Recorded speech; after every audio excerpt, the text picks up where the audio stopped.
अस्सलाम वालेकुम नाज़रीन, उर्दू टीवी चैनल में खुशामदीद। ड्रामास प्रोमो के साथ हम हाजिर हैं। व्यूअर्स, ड्रामा सीरियल बांदी की आज की एपिसोड में आपने देखा कि किस तरह से आखिरकार जुल्म की शिकस्त हो ही गई। शाहनवाज और फाइजा बेगम ने समझा हमने कत्ल किया और किसी ने ना देखा। वो जुल्म की इंतहा करते रहे और उनसे पूछने वाला कोई भी नहीं। और फिर आखिर वली खान उन्हें ले ही आया अदालत तक, पूरे सबूतों और गवाहों के साथ। तो चलिए व्यूअर्स, अब बढ़ते हैं प्रोमो की जानिब। ड्रामा सीरियल बांदी एपिसोड 32 में आप देखेंगे मीरू भी आ चुकी है गवाही देने के लिए। वो कुरान पर हाथ रखकर कसम खाती है और फिर अपनी गवाही में अदालत को सब कुछ बताती है कि किस तरह से फाइजा बेगम मुझे घसीटते ले आई और फिर शाहनवाज और फाइजा बेगम ने मुझे मिलकर जलाया।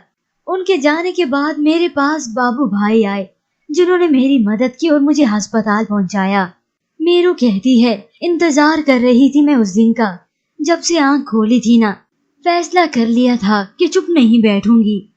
और आखिरकार अदालत ने सुनी तमाम गवाहों की गवाही, जिसे सुनकर शाहनवाज और फाइजा बेगम खुद को बेबस महसूस करने लगे। तो फिर वली अदालत से कहता है मेरी अदालत से दरख्वास्त है जज साहब कि अगली तारीख मत दीजिएगा। फिर फाइजा बेगम वली से कहती है बहुत अच्छा किया कि आप आ गए। तो वली लेडी इंस्पेक्टर से कहता है ले चलिए इन्हें। तो फाइजा बेगम चिल्ला कर कहती है हाथ मत लगाना मुझे। एक तरफ तो वली ने अपनी वर्दी का फर्ज अदा कर दिया, लेकिन साथ ही उसे अपने माँ बाप के खोने की बहुत तकलीफ है। वो फरहान के गले से लगकर अपना दुख बांटता है।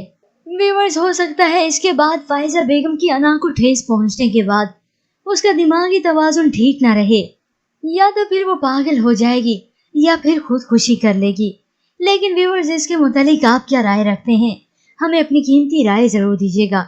मजीद ड्रामास प्रोमो के लिए आप देखते रहिए उर्दू टीवी।